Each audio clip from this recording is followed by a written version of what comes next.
Cinderella's Journey, the Fountain of Frost.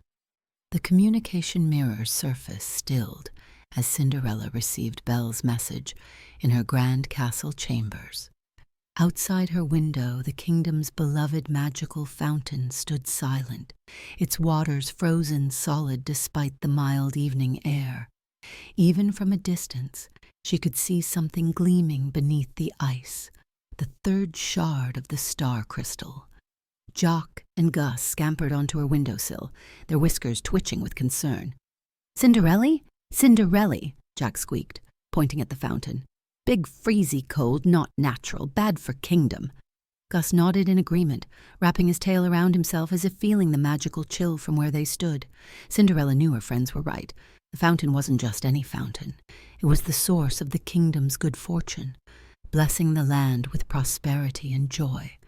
Now, with its waters frozen by the star crystal's magic, she could see the effects spreading throughout her kingdom. The usual sparkle in the air was dimming, and the perpetual spring that surrounded the castle was beginning to fade. "We'll need to work together to solve this," Cinderella told her animal friends, already forming a plan. She gathered her mice friends, the birds, and even called upon the castle's craftsmen for their expertise. Together, they began designing a way to safely retrieve the shard without damaging the fountain's delicate magical balance. The palace blacksmith provided copper pipes, while the royal glassmaker contributed specially crafted prisms. The birds collected bits of mirrors from the castle's unused rooms, and the mice found forgotten spools of silver thread in the seamstress's workshop.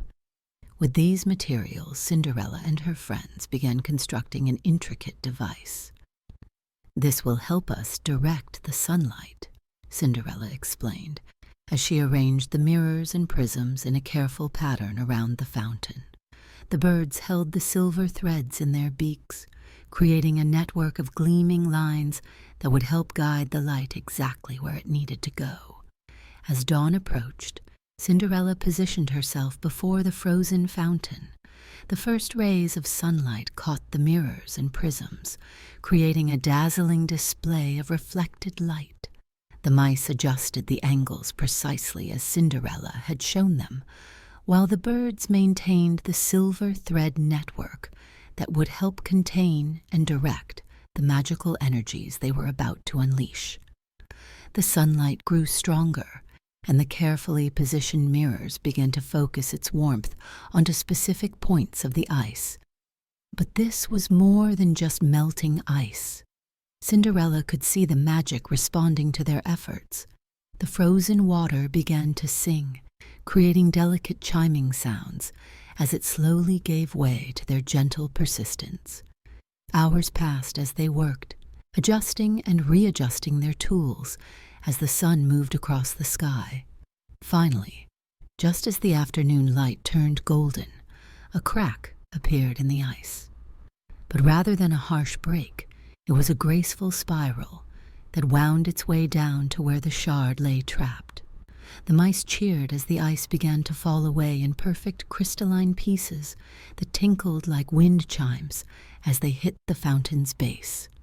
There, suspended in the last layer of ice, the star crystal's shard pulsed with an inner light that matched the rhythm of the fountain's magic. With trembling fingers, Cinderella reached out and gently lifted the shard from its icy cradle.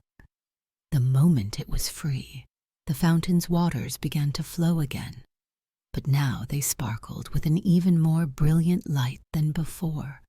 The magic spread outward in waves, restoring the kingdom's natural springtime radiance. As the waters danced and sparkled in the late afternoon sun, Cinderella gathered her animal friends close. "Thank you," she whispered, knowing that without their help and innovative thinking, she might never have succeeded. Each of them had contributed their unique talents to solve what seemed an impossible task.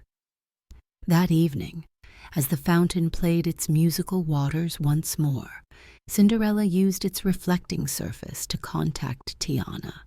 The water rippled and shimmered as she spoke. "The third shard is safe, Tiana. Now it's your turn to shine in the bayou. Subscribe now and step into a new story where fairy tales come with a twist.